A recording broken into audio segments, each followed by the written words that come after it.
여러분, 오늘 우리가 예배의 자리에 모여 있습니다. 예배는 하나님을 사랑하는 사람들이 주님의 구원을 기뻐하며 모이는 것입니다.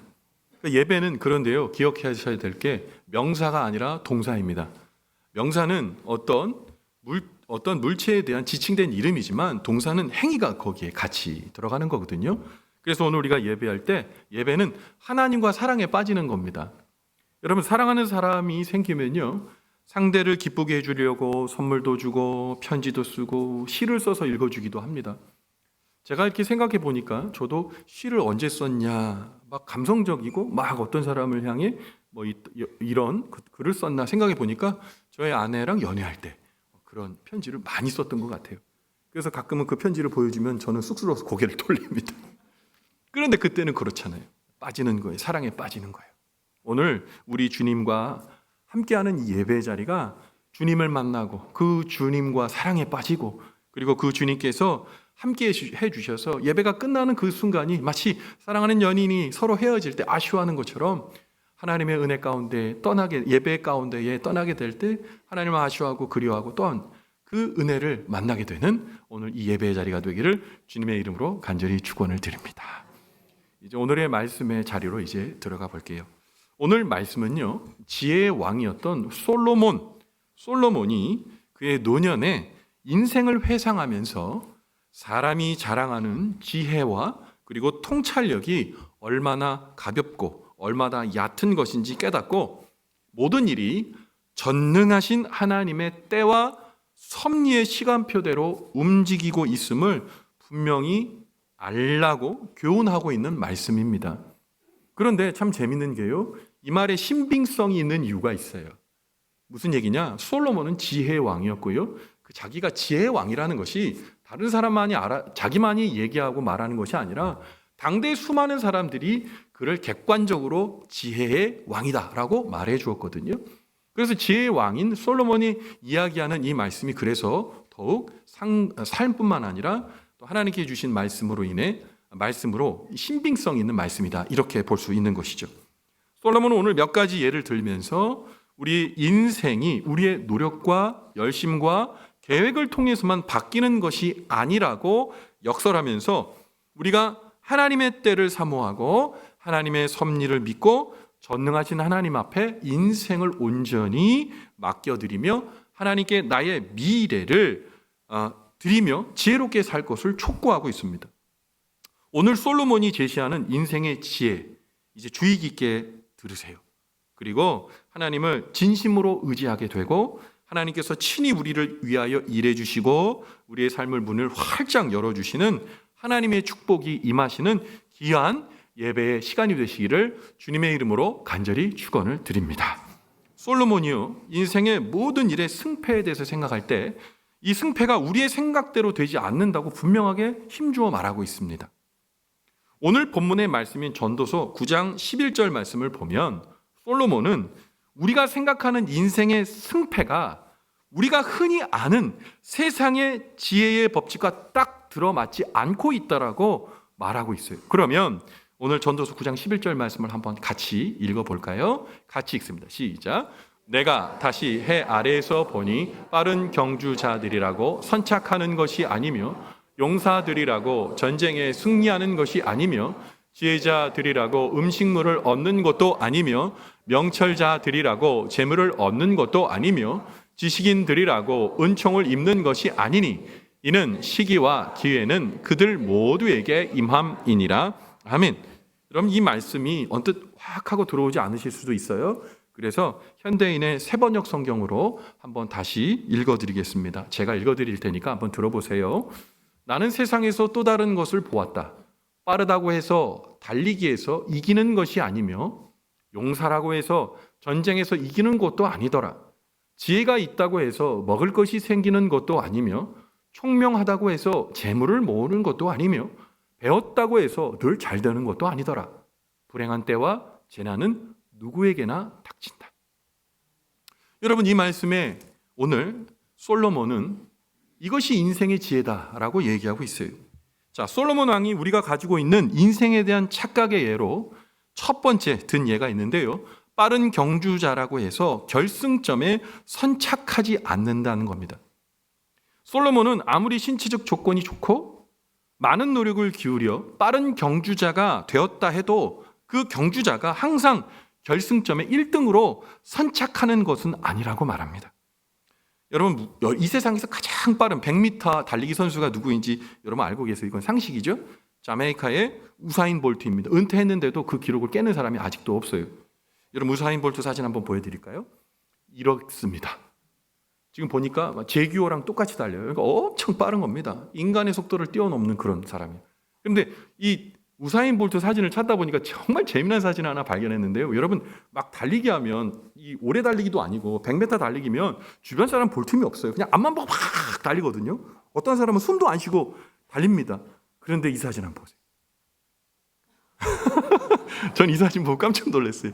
이게 1000m 달리기 아니에요. 마라톤 아닙니다. 옆에 있는 사람들은 얼마나 빨리 달리냐. 자, 보세요. 움직임이 역동적이에요. 막 흔들립니다. 근데 우사인 볼트 보세요. 옆에를 보고 있어요. 100m 달리기를 하고 있는데 옆에 사람 보면서 씩 웃으면서 달리고 있습니다. 니네는 게임이 안 된다는 거죠. 속도를 천천히 줄여도 너네는 이길 수 있다. 그런 자신감이 저 얼굴에 이렇게 비춰져 있지 않습니까? 우사인 볼트가 100m 세계, 우사인 볼트의 100m 세계 신기록이 얼마냐? 9초 58입니다. 9초 58이요. 어떤 사람들은 100m 달리기의 예를 들면서 이런 얘기를 하더라고요. 아무리 느리고 또 아무리 달리기에 소질이 없어도 훈련을 통해 12초까지는 달릴 수 있대요. 여러분도 훈련하시면 12초까지는 달릴 수 있습니다. 그런데 안 되는 게 뭐냐? 10초대요. 10초대에 들어오려면요, 엄청난 노력을 해야 되고요. 거기다가 천부적 재질까지 있어야 돼요. 근데 이게 10초 초반대가 아니라 10초 98, 10초 88 이 정도도 엄청나게 진짜 자기를 연단해서 되는 거거든요. 근데 9초 58이라뇨. 9초 58은요, 타고난 진짜 신체적인 최고의 체격 조건과 노력이 거기 있는 거예요.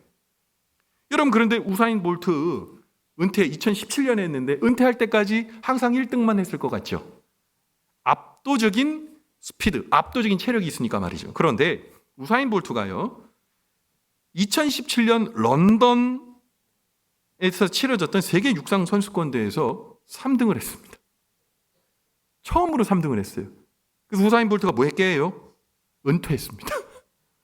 그리고 재미나게도 프로축구 선수로 전향을 했어요. 그런데 프로축구 선수로 해서 폭망했습니다. 안 돼요. 능력이 다른 거죠. 어쨌든 신체적 능력과 천부적인 자질을 가진 우사인 볼트, 그도 항상 빠른 경주자에서 1등만 할 수 없었다는 말이죠. 오늘 그래서 우리는 기억해야 될 것이 가장 빠른 경주자가 먼저 결승점에 등장 선착하는 것이 아니라는 것은 뭡니까? 우리가 아무리 놀라운 재주와 힘을 갖고 있어도요, 우리의 생각대로 안 되는 게 있더라는 겁니다. 그래서 솔로몬 왕이 가만히 사람들이 믿고 신봉하는 이 이야기를 듣다 보니까 이 지혜의 법칙이 틀렸다, 그렇지 않다는 것을 또렷하게 보게 되었다는 겁니다.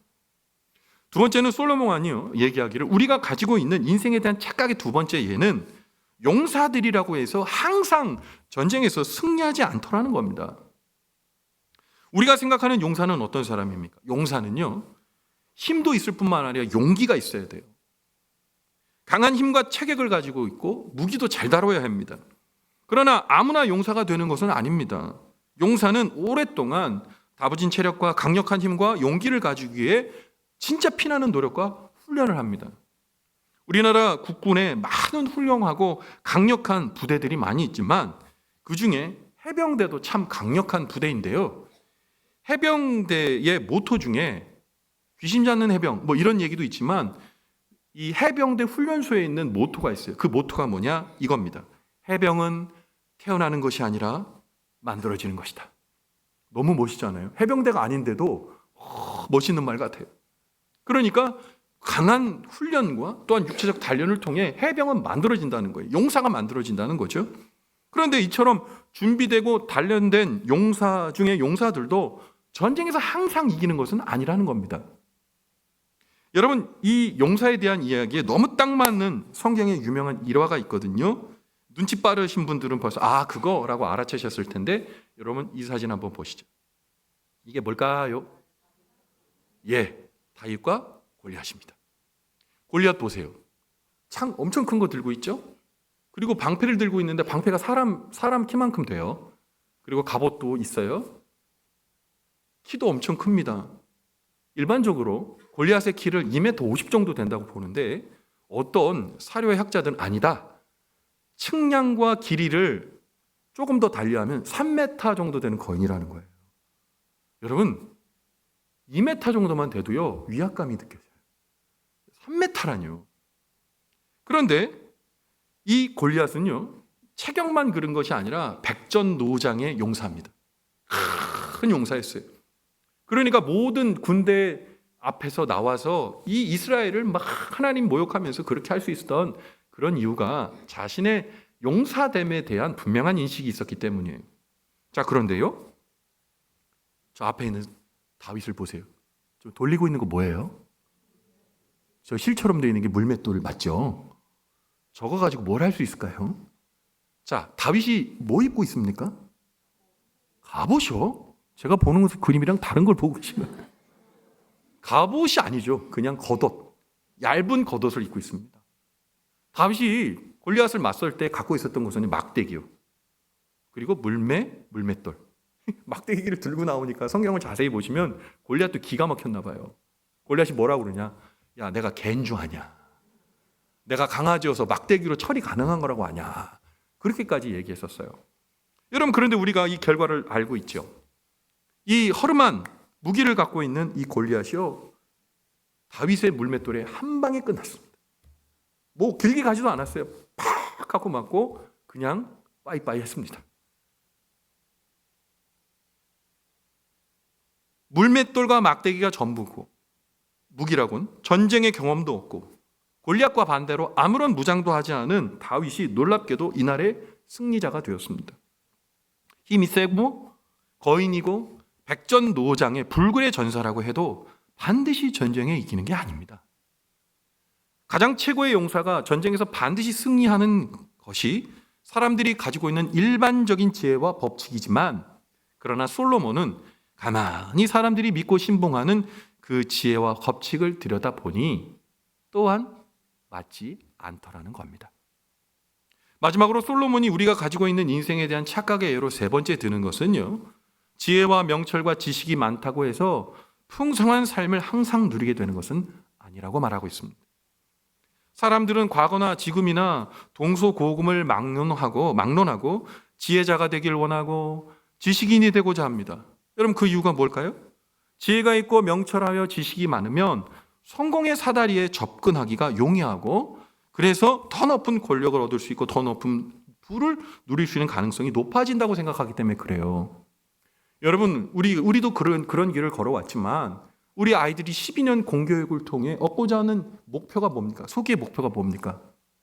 참된 인성을 함양하여 세상 사람들에게 아름답고 지혜로운 사람이라고 일컬어지고 착한 사람의 본분을 잃지 않는 것이 공교육의 목적인가요? 수능 대박이잖아요. 유치원부터 고등학교 3학년 때까지 그냥 수능 점수 11111 나오는 걸 목적으로 그렇게 달려가는 겁니다. 왜요? 잘 공부해서 좋은 대학에 가면 이 모든, 아까 말씀드렸던 모든 좋은 것들을 선착할 수 있는 그런 좋은 일들이 일어난다고 생각하니까, 여러분, 우리도 우리 자녀들에게 공부해라 하는 겁니다. 그래서 사람들은 열심히 배우고 좀 더 좋은 학교에 입학하기를 원하고, 그래서 좀 더 좋은 자격증 따기 위해서 열심히 노력합니다. 그런데 놀랍게도 이러한 모든 것을 갖추었는데도 불구하고 지혜자들인데 궁핍하여 굶는 사람이 있고, 명철한 사람들인데 노숙하며 가난한 자가 되는 사람들도 있고, 지식인들인데 하나님과 사람 앞에 은총을 받지 못하는 그런 모습도 있더라는 겁니다. 며칠 전에 한 뉴스를 보았는데, 나이가 75세에 가까우신데 20몇 년 동안 거의 30년 가까이 노숙하는 분이 계신 거예요. 그분을 따라가 봤더니 놀라운 걸 발견했어요. 이분이 1960년대 서울대학교 법대를 나왔어요.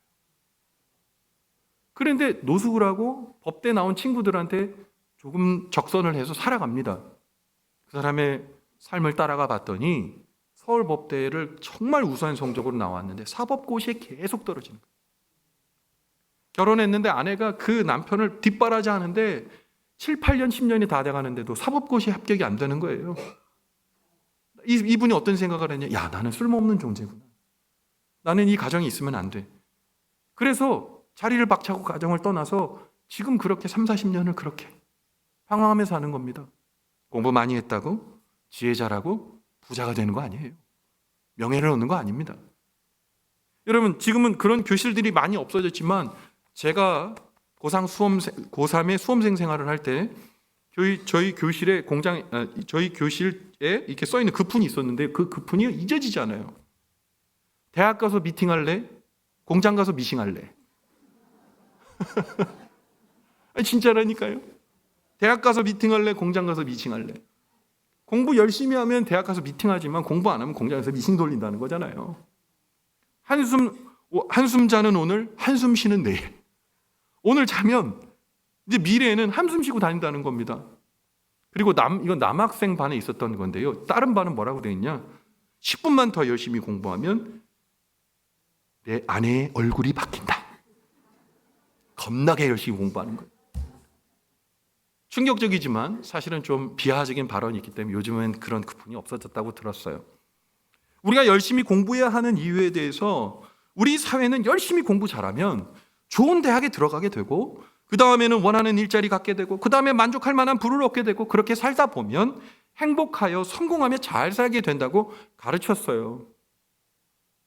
그런데 공부 열심히 하고 유학도 가고 학위도 따고 열심히 살지만 어려운 형편 가운데 있는 분들 많습니다. 생각과 그림이 달라졌어요.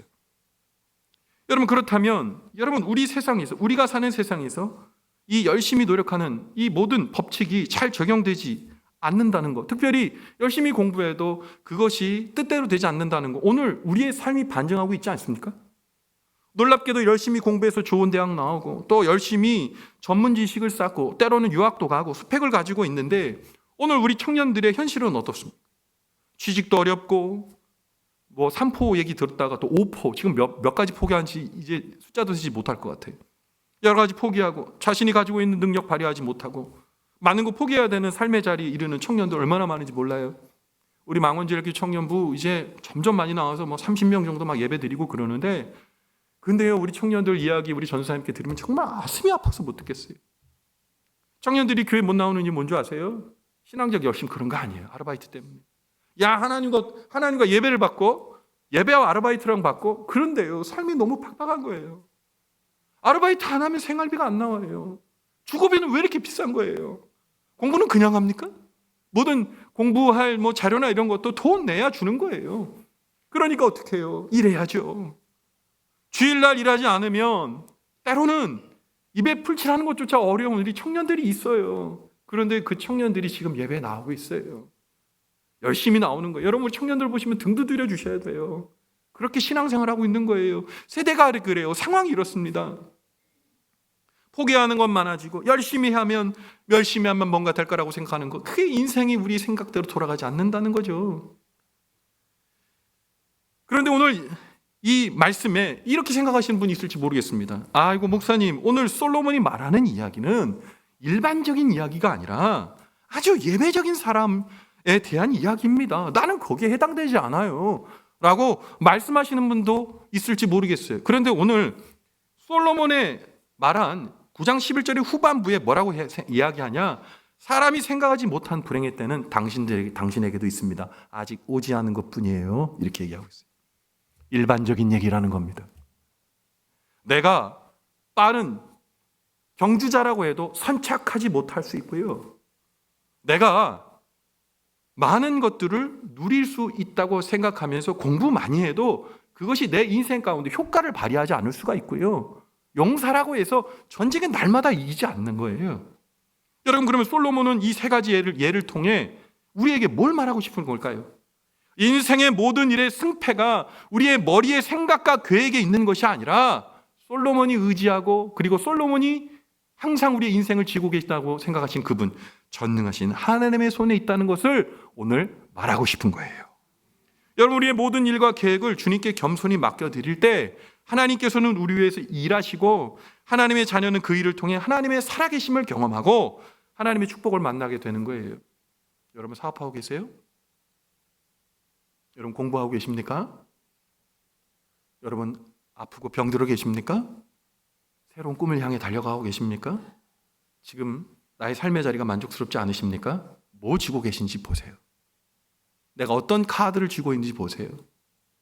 기억하세요. 잊지 마세요. 지금까지 지내온 거 하나님의 은혜고 우리의 불확실한 인생을 붙드는 분은 전능자 하나님임을 잊지 마시기 바랍니다. 전능자 하나님이요. 하나님의 놀라운 섭리에 대해 베드로전서 5장 6절은 이렇게 베드로 사도를 통해 말하고 있어요. 베드로전서 5장 6절 말씀 같이 읽어볼까요? 시작. 그러므로 하나님의 능하신 손 아래에서 겸손하라. 때가 되면 너희를 높이시리라. 아멘. 여러분 이 말씀 붙들고 불확실한 인생 가운데 실망하지 마시기 바랍니다. 하나님의 능하신 손, 전능하신 손, 하나님의 전능하신 손, 창조주 하나님의 전능하신 손, 우리의 일생의 미래를 쥐고 계신 전능하신 하나님, 알파와 오메가가 되시며 시작과 끝이 되시고 말씀 하나로 이 세상의 온 무주 만물을 창조하시고 지으시고 지금도 운행하시며 우리와 함께 하시는 하나님의 손 아래 겸손하라는 말은 나의 일생을 불확실한 인생을 주님께 맡기라는 겁니다. 그러면 때가 되면 하나님의 섭리 가운데에 주님이 나와 함께 일하셨구나 보게 되는 겁니다. 믿음의 성도님들, 어려운 상황 속에서 이 말씀 붙들고 의지하려고 찬양했던 찬양이 제 마음을 말씀 준비하는 가운데 계속 때렸어요. 이 말씀 묵상할 때 저에게 주신 그 하나님의 찬송은 찬송가 543장입니다. 어려운 일 당할 때라는 찬송이 떠올랐어요. 찬송가 1절에 이렇게 이야기합니다. 어려운 일 당할 때 나의 믿음 적지만 의지하는 내 주를 더욱 의지합니다. 세월이 지나가면 지나갈수록 의지할 것뿐입니다. 무슨 일을 당해도 예수님 의지하겠습니다. 4절의 마지막 부분 일생 평생의 고백입니다. 생명이 있을 동안에 예수님 의지하겠습니다. 지금부터 천국에 올라간 내가 숨이 끝나는 그날까지라도 주님을 의지하겠습니다. 세월이 지나가면 지나갈수록 생각해봐도 주님밖에 의지할 분이 없습니다. 무슨 일을 당해도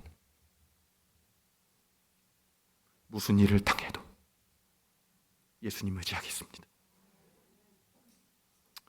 인생에 있어서 여러분 우리의 삶의 자리가 내 뜻대로 되지 않기 때문에 불만이고 원망이고 어려움입니다. 우리가 인생 살아가는 동안 웃는 날보다 울 날이 많은 것처럼 느껴지는 이유는 내 뜻과 내 마음대로 인생이 잘 안 되는 것 같아서요. 근데 솔로몬은 얘기하고 있는 거예요. 당연한 거라고요. 그 당연한 것을 당연하지 않다고 얘기하지 말고 받아들이라는 겁니다. 그리고 그때 어려운 때 언제나 우리에게 봉착하게 될 그 어려운 때에 전능하신 하나님의 손에 겸손히 나의 인생을 맡겨드리는 사람이 지혜로운 사람이라는 거예요. 솔로몬 왕의 말씀처럼 그 어느 것 하나 우리 생각대로 흘러가지 않는 인생 가운데에 믿고 의지할 분을 우리는 분명히 알아야 합니다. 우리의 예측할 수 없는 인생을 붙들고 계신 하나님, 우리 구세주 예수님, 세월이 지나가면 지나갈수록 불확실한 인생 가운데에 나를 세워주시는 주님, 나의 생각과 달리 실패한 자리, 그 자리에 영영 주저앉지 않는 것, 우리를 일으켜주시는 주님,